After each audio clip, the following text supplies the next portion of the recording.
Palavra da Verdade, com Hernandes Dias Lopes. Marcos 4, 35 a 41. Conseguiram? Que maravilha. Naquele dia, sendo já tarde, disse-lhes Jesus: passemos para outra margem. E eles, despedida a multidão, o levaram assim como estava no barco, e outros barcos o seguiam. Ora, levantou-se grande temporal de vento, e as ondas se arremessavam contra o barco, de modo que o mesmo já estava a encher-se de água. E Jesus estava na popa, dormindo sobre o travesseiro.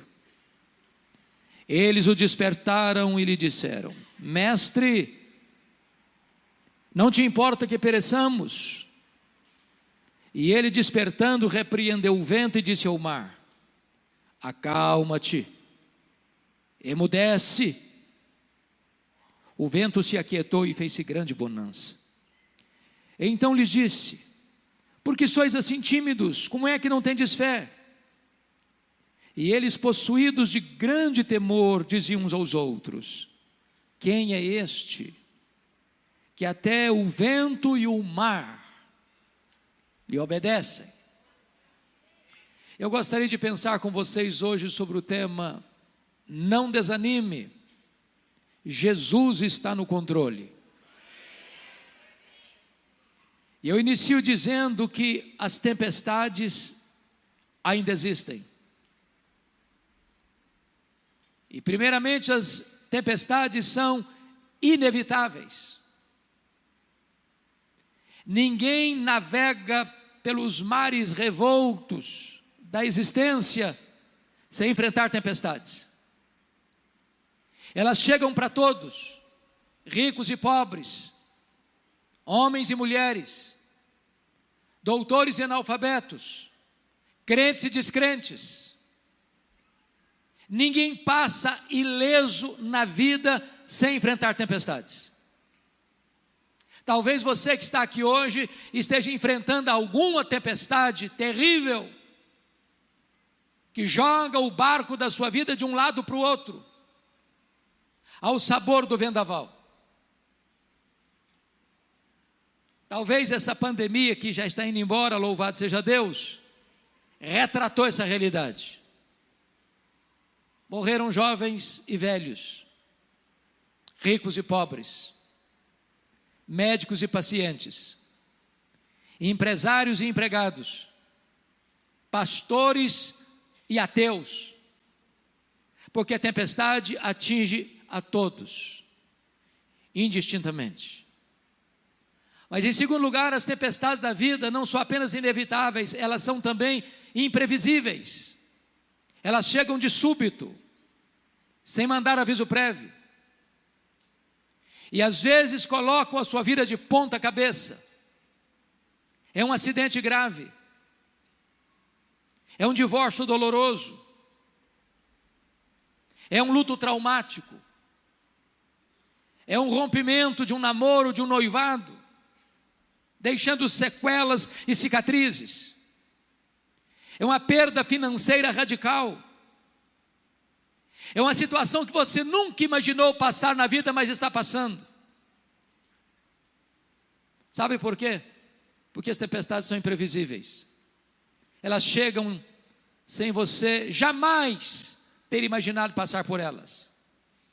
Esse fato pode ser ilustrado pela própria geografia deste espaço aqui. Eu acho que todos vocês sabem que o chamado Mar da Galileia, ou Lago de Genezaré, ou Lago de Tiberíades, não é um mar, é um lago. E é um lago de águas doces. O maior reservatório de água doce do Oriente Médio. Esse lago tem 21 quilômetros de comprimento por 14 de largura. Esse lago está encurralado por montes, do lado oriental as montanhas de Golã e do lado ocidental as montanhas da Galileia. Esse lago está a 220 metros abaixo do nível do mar Mediterrâneo. E um fato muito curioso acontece nessa região. No extremo norte de Israel está o monte mais alto de Israel, o Monte Hermon, cujo cimo fica coberto de gelo praticamente o ano todo. E então, de vez em quando, o vento gelado desce dessas montanhas cobertas de gelo, encurralado pelos montes, bate na superfície desse lago. Às vezes, sol a pino e começa uma tempestade de vento, repentinamente. Foi certamente isso que aconteceu. Quando Jesus disse para eles, passemos para outra margem, não havia certamente nenhum sinal de tempestade. Mas enquanto navegavam, a tempestade chegou subitamente, transtornando a vida deles. É assim na vida também.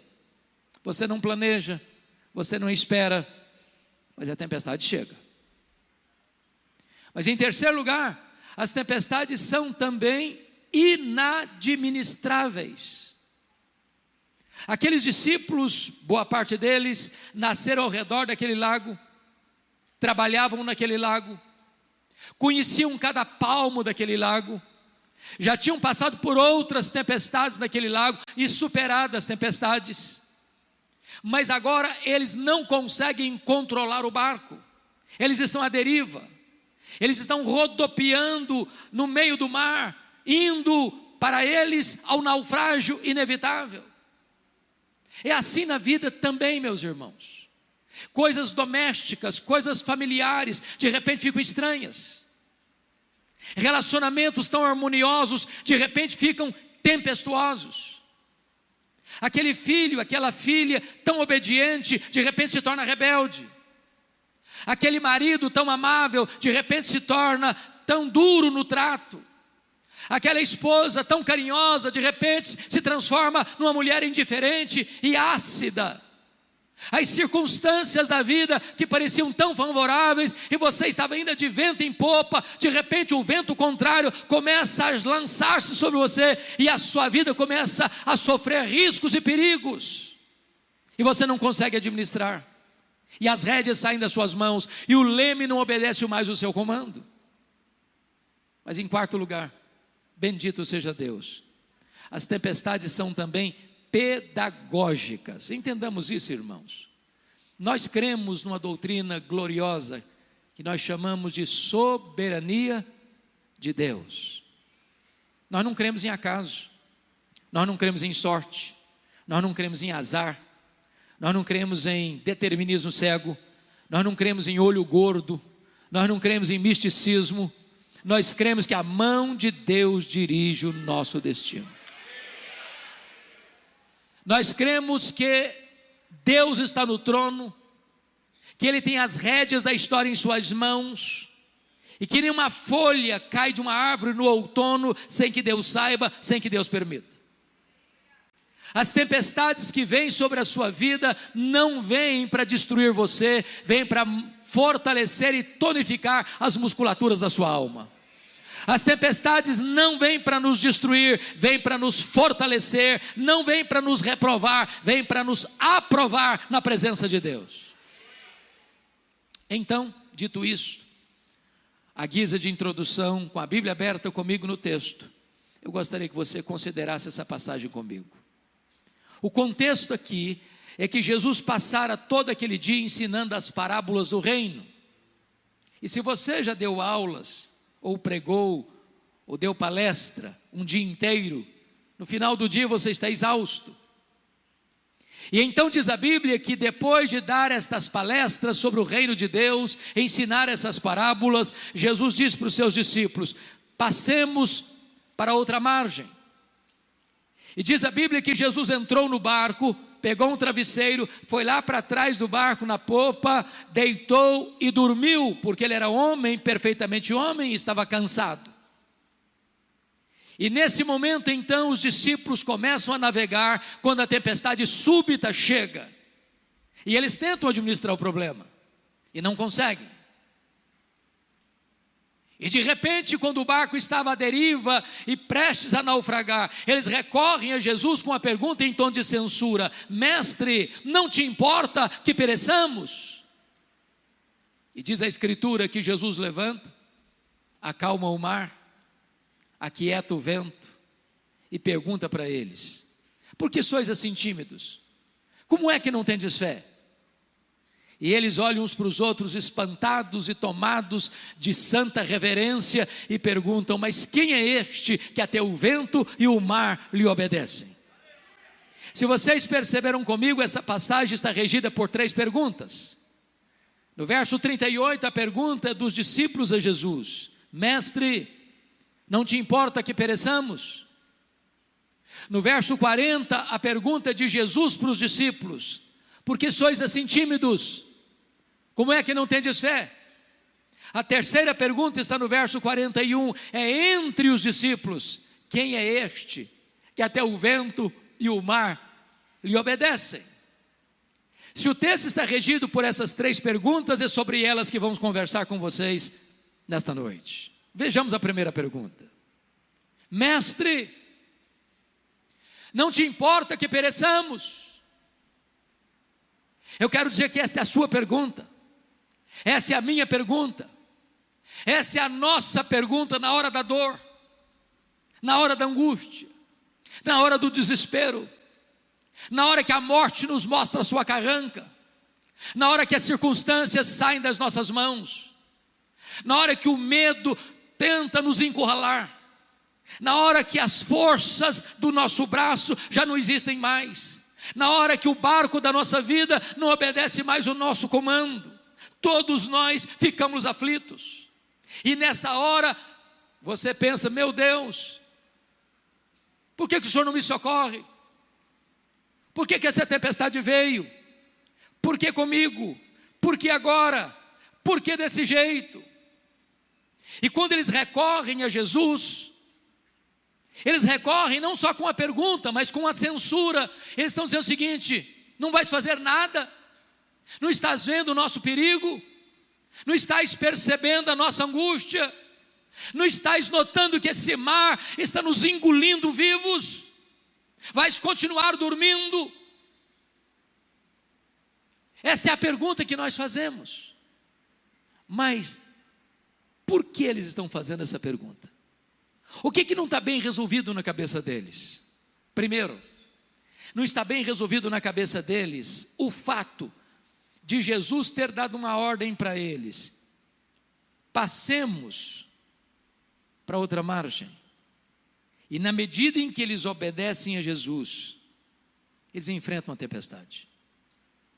Na nossa cabeça, via de regra, o raciocínio é esse: com Cristo no barco tudo vai muito bem, vai muito bem, vai muito bem. Com Cristo no barco tudo vai muito bem.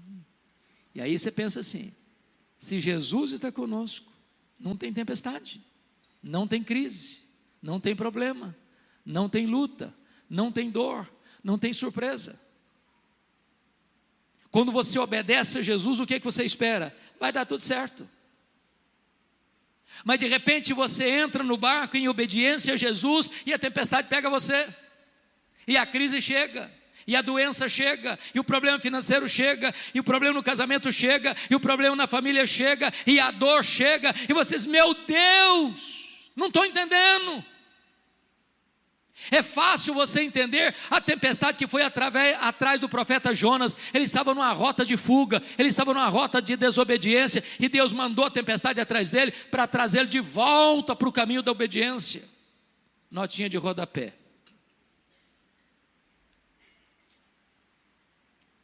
crente rebelde e desobediente é endereço certo de tempestade, sabia?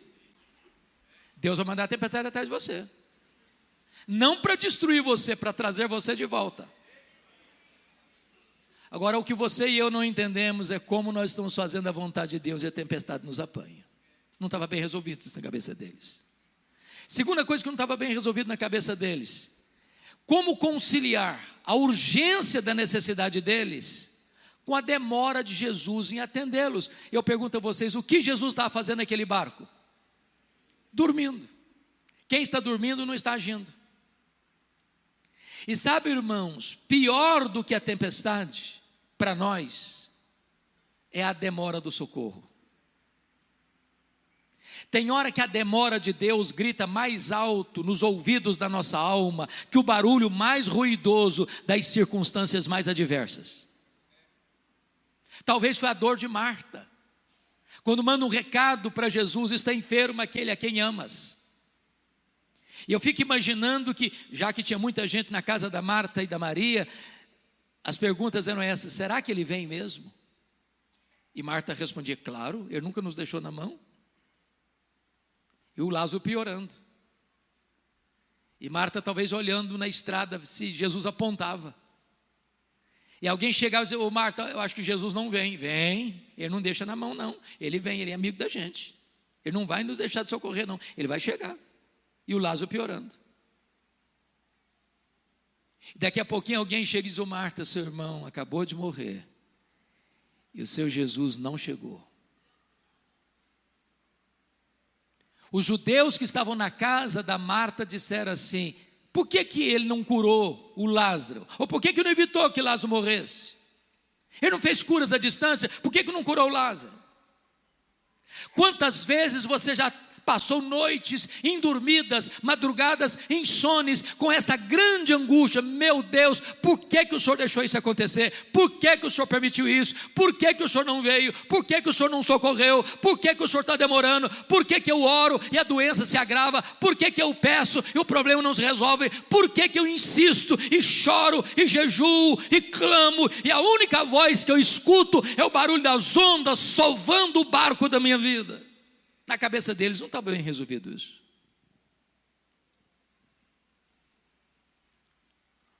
Mestre, não te importa que pereçamos? Aí diz o texto que Jesus então se levantou, repreendeu o vento, repreendeu o mar, porque o vento tem ouvidos e o mar consegue escutar o Criador. E eu fico imaginando que o mar, como uma fera selvagem, ao escutar o comando do Criador, vai se encolhendo, e o vento vai se recolhendo às recâmaras, e tudo se faz calmo e bonançoso. Eu quero dizer para você que a sua tempestade é maior do que você, mas a sua tempestade está debaixo do controle do Senhor Jesus. O mar se revolta na sua vida, mas o mar escuta a voz de Jesus, e na hora que Ele mandar, o mar se acalma, o vento cessa, e haverá bonança na sua história e na sua vida. O que eu acho maravilhoso, pastor Marcos, nesse texto, é que há 2 registros de tempestades nos evangelhos. Este é o primeiro, e curiosamente Jesus primeiro acalma a circunstância, para depois acalmar os discípulos.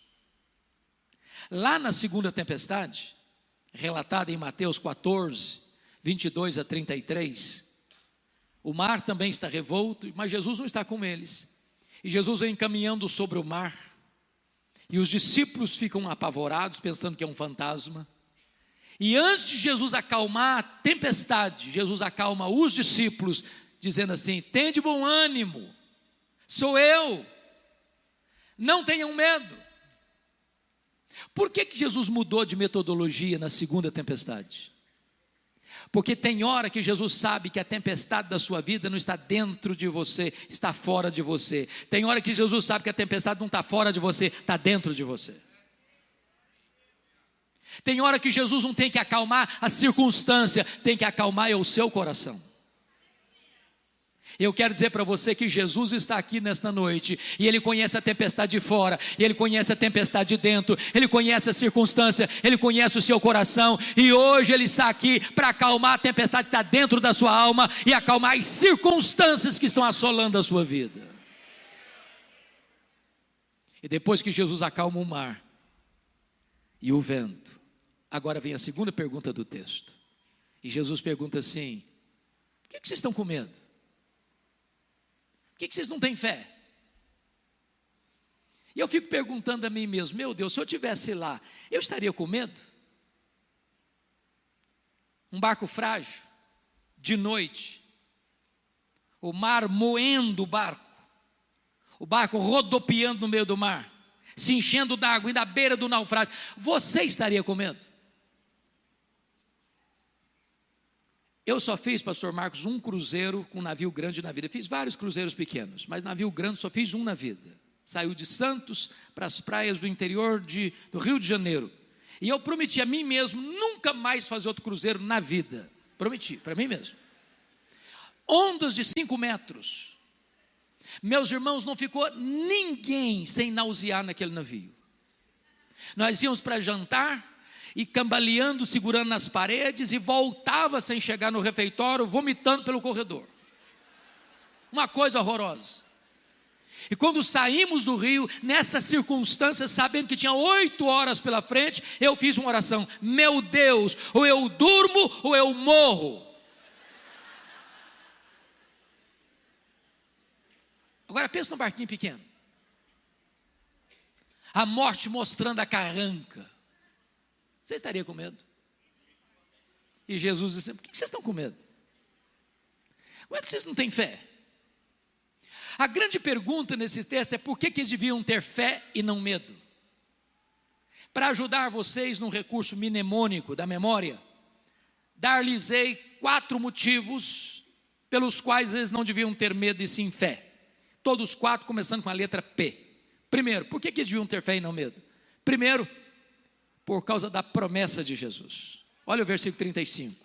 Passemos para outra margem. Se Jesus disse passemos para outra margem, qual era o destino deles? A outra margem.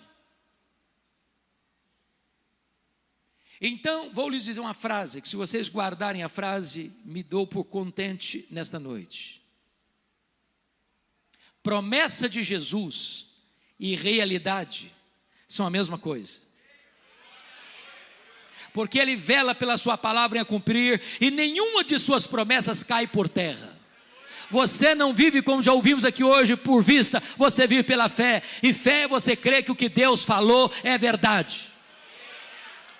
Se o Senhor disse a outra margem, não é o fundo do mar, é a outra margem. Não importa o tamanho da tempestade, você vai chegar na outra margem. Você vai para um lugar seguro. O seu destino não é o naufrágio, o seu destino é o porto final, é o lugar seguro, é a outra margem.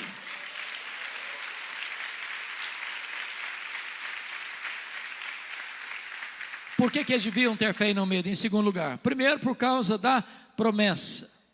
Segundo, por causa da presença. Jesus estava dentro do barco. E quem é Jesus? É o Criador do céu, é o Criador da terra, é o Criador do mar, é o Criador do universo, é o seu Criador. A criatura não pode ser maior que o Criador, a criatura não pode vencer o Criador. Se Jesus estava dentro daquele barco não podia naufragar.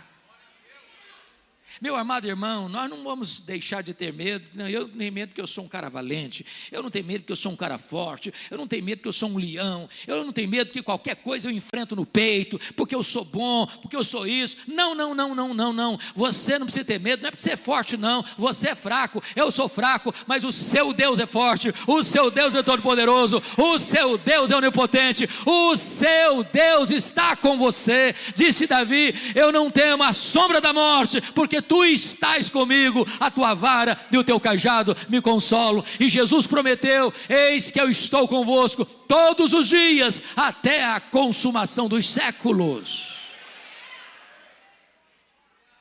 Terceiro lugar, por que eles deviam ter fé e não medo? Primeiro, por causa da promessa. Segundo, por causa da presença. Terceiro, por causa da paz de Jesus. Eu pergunto a vocês: o que Jesus está fazendo no barco mesmo? Dormindo. Então vou fazer outra pergunta. Jesus sabia que a tempestade viria? É óbvio que sim. E se sabia, por que dormiu? Dormiu porque tinha plena consciência que tudo estava sob controle.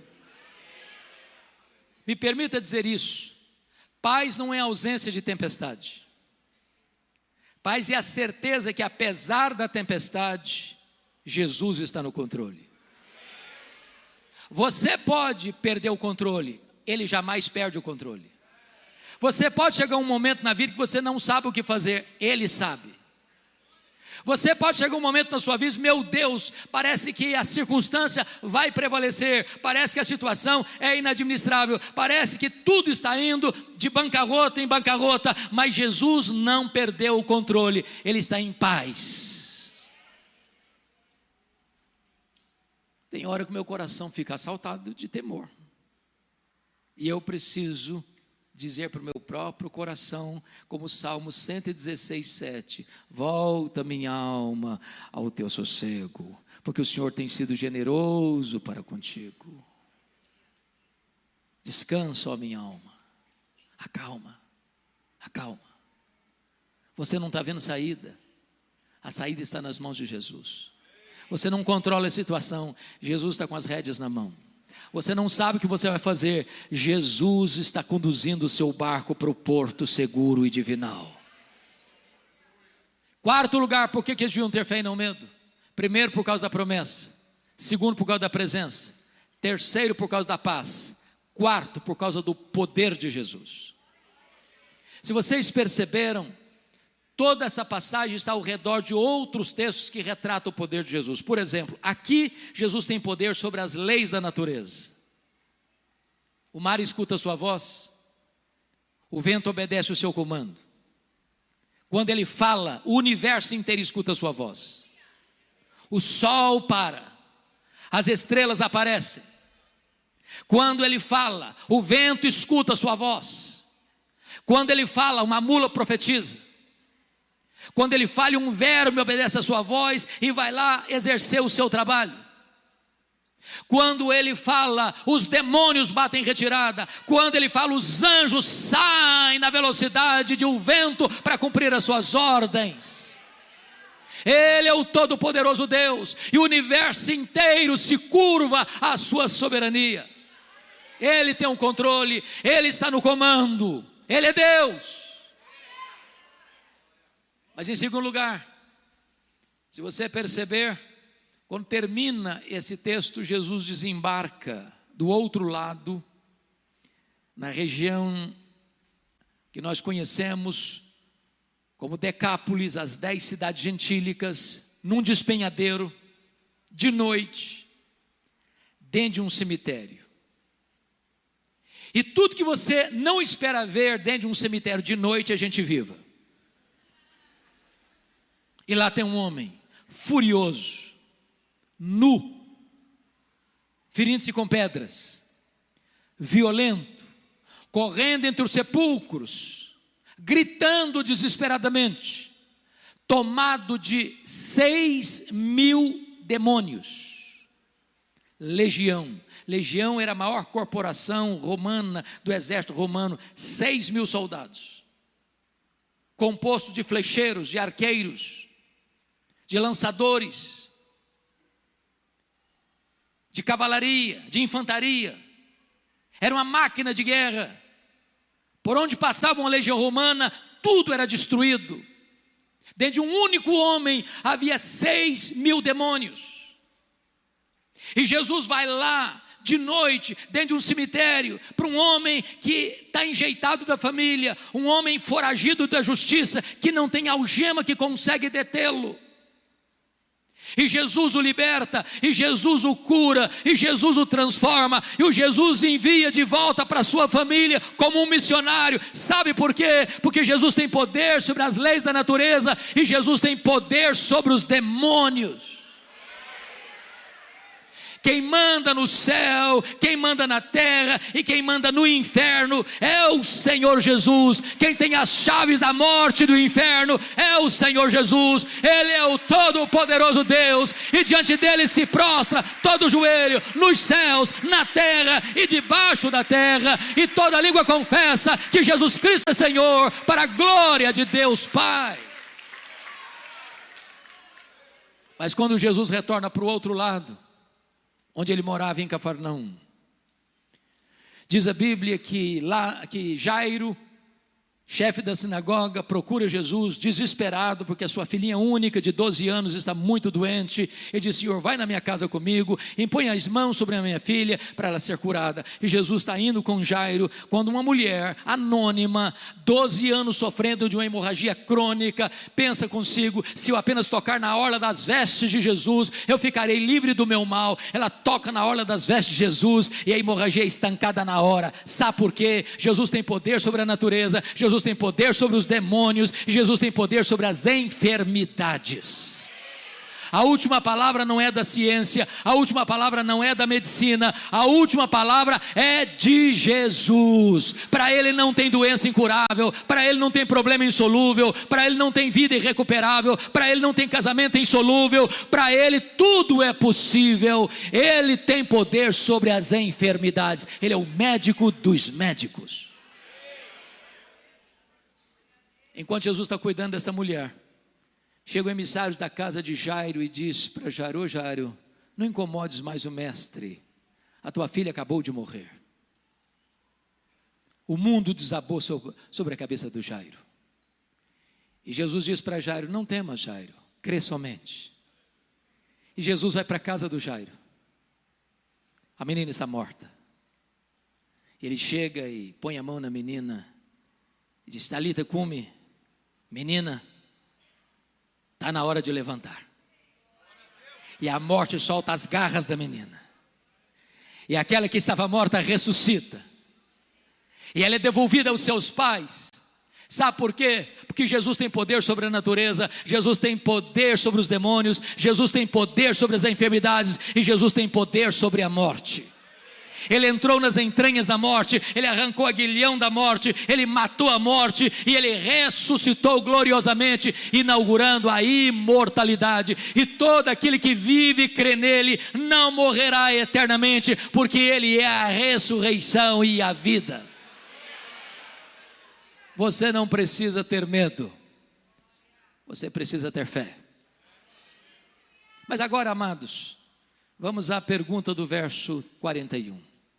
Agora não é a pergunta dos discípulos para Jesus, agora não é a pergunta de Jesus para os discípulos, agora é a pergunta entre os discípulos. E eu fico imaginando a cena, pastor Marcos, aqueles discípulos molhados pelos jorros d'água que batiam no barco frágil, o mar calmo como a fera que recua, tremendo diante do domador. E agora eles olham espantados uns para os outros e perguntam assim: quem é este? Quem é este que até o vento e o mar lhe obedecem? E nós poderíamos responder esta pergunta nesta noite: quem é este? Este é aquele que com o Pai e com o Espírito Santo, lá nos refolhos da eternidade, antes do mundo ser criado, participou de um conselho eterno, onde a sua vida foi planejada, e Deus amou você com amor eterno. Este é aquele que no princípio criou todas as coisas, porque todas as coisas foram feitas por Ele e por intermédio dEle, e nada do que foi feito se fez sem Ele. Ele criou as coisas visíveis e invisíveis. Quem é este? Este é aquele que sustenta o próprio universo com as suas mãos poderosas. Quem é este? Este é aquele de quem os patriarcas falaram, para quem os profetas apontaram. Este é aquele que foi simbolizado pelo Cordeiro da Páscoa. Este é aquele que foi simbolizado pelo maná que caía do céu. Este é aquele que foi simbolizado pela água que brotava da rocha. Este é aquele que foi simbolizado por aquela nuvem que guiava o povo de dia, por aquela coluna de fogo que guiava o povo de noite. Este foi simbolizado pelo tabernáculo, este foi simbolizado pela arca da aliança, este foi simbolizado pelo templo de Israel, este foi simbolizado pelas festas de Israel, este foi simbolizado pelos sacrifícios realizados no templo, este foi simbolizado pelo sábado. Tudo era a sombra dele, ele é a realidade. Quem é este? Este é o maravilhoso conselheiro, este é o Deus forte, este é o Pai da eternidade, este é o príncipe da paz. Quem é este? Este é o sol da justiça, a brilhante estrela da manhã. Quem é este? Este é o Filho de Deus, que nasceu numa manjedoura, que cresceu numa carpintaria, que andou por toda parte, fazendo bem e libertando os oprimidos do diabo. Os cegos viram, os surdos ouviram, os mudos falaram, os coxos andaram e os mortos ressuscitaram. Quem é este? Este é o grande eu sou, este é o sol da justiça, este é a luz do mundo, este é o pão da vida, este é a porta, este é o bom pastor, este é a ressurreição e a vida, este é o caminho e a verdade e a vida, este é a videira verdadeira. Quem é este? Este é o cabeça da igreja, este é o fundamento da igreja, este é o dono da igreja, este é o edificador da igreja, este é o protetor da igreja. Quem é este? Este é o verbo eterno, pessoal, divino, que se fez carne e habitou entre nós, cheio de graça e de verdade, e vimos a sua glória, glória como do unigênito do Pai. Quem é este? Este é o Salvador, este é o Messias, este é o Senhor dos senhores, este é o Rei dos reis, este é o amado da nossa alma, este é a nossa paz, este é a nossa alegria, este é a nossa justiça, este é a nossa herança. Quem é este? Este é o eterno Filho de Deus, que veio ao mundo por amor de nós, que suou no Getsemane, que sangrou no Getsemane, que foi cuspido no sinédrio judaico, que foi espancado no pretório romano. Quem é este? Este que é aquele que carregou o seu lenho pelas ruas de Jerusalém, é aquele que foi pregado no leito vertical da morte, é aquele que morreu pelos nossos pecados e ressuscitou para a nossa justificação. Quem é este? Este é aquele que voltou para o céu, assentou no trono e derramou o Espírito Santo sobre a igreja. Quem é este? Este é o nosso grande sumo sacerdote, este é o nosso supremo advogado, este é aquele que está sentado no trono e tem as rédeas da história em suas mãos, é aquele que governa, é aquele que reina, é aquele que julga. Quem é este? Este é aquele que vai voltar pessoalmente, visivelmente, audivelmente, repentinamente, inesperadamente, gloriosamente, para buscar a sua igreja. Quem é este? Este é o juiz de vivos e de mortos, que vai julgar as nações. Quem é este? Este é aquele que vai reinar com a sua noiva, este é aquele que vai banquetear com o seu povo, este é aquele que nós veremos face a face, este é aquele que vai enxugar dos nossos olhos toda lágrima, este é aquele com quem reinaremos para sempre e sempre e sempre e sempre. Este é aquele que diz para você e para mim nesta noite: você não precisa ter medo, você precisa ter fé. A Ele a honra, a Ele a glória, a Ele o louvor agora e eternamente. Aleluia, amém.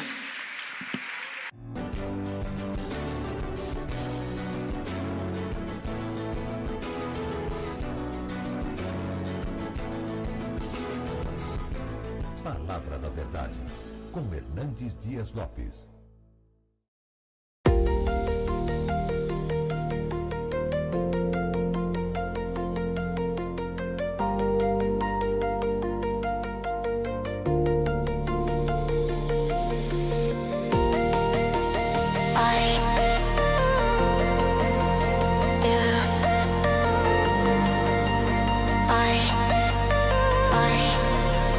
Yeah.